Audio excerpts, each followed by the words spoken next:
جو لات کے پجاری ہیں وہ تو اس کھیتی کو کھا سکتے ہیں، جو منات کے پجاری ہیں وہ نہیں کھا سکتے، جو عزا کے پجاری ہیں وہ تو کھا سکتے ہیں، اور جو خلا کے پجاری ہیں وہ نہیں کھا سکتے۔ اپنے طور پہ کسی چیز کو حرام قرار دیتے، کسی چیز کو حلال قرار دے دیتے۔ تو اللہ رب العزت کی ذات نے اسے منع فرمایا، فرمایا حلال حرام قرار دینا یہ اللہ رب العزت کا کام ہے۔ الیوم اکملت لکم دینکم واتممت علیکم نعمتی ورضیت لکم الاسلام دینا۔ عرفات کے میدان کے اندر 9 ذی الحج کو یہ آیت نازل ہوئی تو اللہ نے فرمایا کہ آج کے دن تمہارے لیے تمہارا دین مکمل کر دیا گیا، اور میں نے تمہارے لیے وہ پسند کیا کہ دین لکم اسلام دینا، یعنی دین اسلام کو تمہارے لیے میں نے پسند کیا ہے۔ تو فرمایا دین مکمل ہو چکا ہے، اب کسی انسان کا اپنی طرف سے کسی کو حلال حرام کر دینا۔ آپ دیکھ لیں یہ جو ہندو ہیں جو سب رسومات کرتے ہیں، فلاں دیوی کے پاس جاتے ہیں، فلاں دن جانا ہے اس لیے کہ وہاں جائیں گے تو رزق کے اندر برکت آئے گی، فلاں دیوتا کے پاس جائیں گے تو بارش برسائے گا، فلاں کے پاس جائیں گے تو اولاد ملے گی، فلاں کے پاس جائیں گے تو یہ تو فرمایا جو رسومات اس دور کے اندر چل رہی تھی تو آج کل بھی وہی چل رہی ہیں۔ ہم دیکھتے ہیں قرآن پاک کی جو آیات نازل ہوتی ہیں، ہم کہتے ہیں کہ یہ جو آیات اچھا یہ تو کفار کے بارے میں ہے، جو نیکی کے بارے میں کہتے ہیں اچھا یہ صحابہ کے بارے میں ہے۔ اب جو آیات نیکی کے بارے میں ہے وہ صحابہ کے بارے میں ہم کہتے ہیں، تو لیکن اگر ہم ان کے اوپر عمل کریں تو اللہ رب العزت نے جو انعامات صحابہ کو عطا فرمایا تو وہی انعامات اللہ رب العزت امت محمدیہ کو ان لوگوں کو بھی اللہ عطا فرمائیں گے۔ تو اس لیے فرمایا کہ جو کفار برقہ نہیں ہے، جو لوگوں نے اگرچہ شان نزول خاص ہے لیکن قرآن پاک کا اصول یہ ہے کہ اس کا حکم عام ہوتا ہے۔ فرمایا اگر آج کے دور کے اندر بھی لوگ وہی رسومات کریں جو اس دور کے اندر کرتی تھی تو فرمایا پھر یہ جو آیات ہیں ان کے اوپر بھی پھٹائیں گی اور وہ بھی لوگ ان آیات کے نظامات کے مجھ سے ہوتے چلے جائیں گے۔ آج ہم دیکھتے ہیں کہ بہت سارے لوگ وہ مزار کے اوپر جانے کو ضروری سمجھ لیتے ہیں، اگر فلاں دن نہ گئے تو میرا تو فلاں نقصان ہو جائے گا، اگر فلاں دن میں نے فلاں مزار کے اوپر نہ گیا تو یہ جانور کو اگر اسی جگہ پہ جا کر ذبح نہ کیا تو لہذا میرے تو اولاد نہیں ہوگی، میرے تو بچے کو فلاں بیماری ہو جائے گی۔ اگر کسی وجہ سے وہ وہاں کسی مجبوری کی وجہ سے وہ وہاں نہیں جا سکتا تو پھر گھر کے اندر کوئی پریشانی آ جاتی ہے، اللہ رب العزت کی طرف سے لوگ سارے کہتے ہیں کہ تو نے فلاں دن جانا تھا نہیں گیا یہ اس کی وجہ سے ہے۔ فرمایا یہی چیز شرک ہے، اللہ رب العزت کے علاوہ کسی اور کو اپنے نفع نقصان کا مالک سمجھ لینا، فرمایا یہی چیز شرک ہے۔ اس دور کے اندر بھی شرک یہی تھا کہ وہ لوگ سمجھتے تھے، اور آج کے دور کے اندر بھی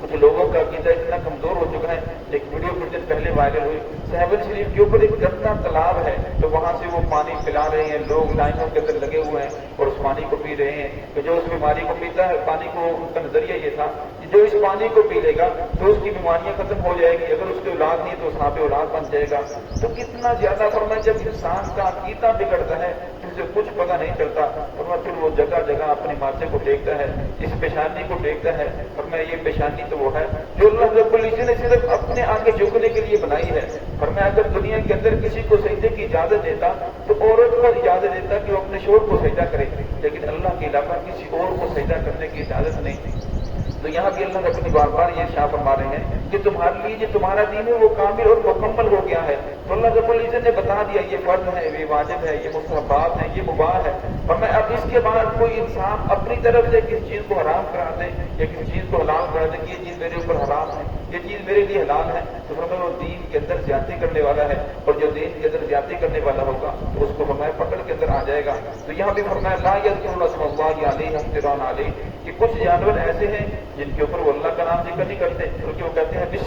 بسم المنات، بسم العزا، ان کے نام جو بتوں کے نام جو ان کے نام کے اوپر ذبح کرتے تھے، حالانکہ بسم اللہ کی اللہ اکبر۔ فرمایا فقہ کا مسئلہ یہ ہے کہ اگر کوئی انسان بسم اللہ نہیں پڑھتا، بسم اللہ کی اللہ کو نہیں کہتا، یہ صرف بسم اللہ کہہ لے تب بھی جانور ذبح ہو جاتا ہے، وہ پوری سورۃ یاسین بھی پڑھ لے، فرمایا تب بھی جانور حلال نہیں ہوگا بلکہ جانور حرام ہوگا۔ کیوں؟ جو اللہ رب العزت نے فرمایا ہے، محمد رسول اللہ صلی اللہ علیہ وسلم نے جس کو فرمایا اس کو اس نے ذکر نہیں کیا، فرمایا جب اس کو ذکر نہیں کیا تو جانور حلال نہیں ہوگا۔ اس لیے فرمایا جو احکامات محمد رسول اللہ صلی اللہ علیہ وسلم لے کر آئے انہیں کے اوپر چلنا دین ہے۔ اگر انسان ان سے ہٹ کر کسی اور طریقہ اپنی عقل کے اوپر چلتا ہے تو پھر وہ انسان گمراہی کی طرف جا رہا ہے۔ تو ہے کہ اللہ رب العزت ہم سب کو صراط مستقیم پہ چلنے کی توفیق عطا فرمائے۔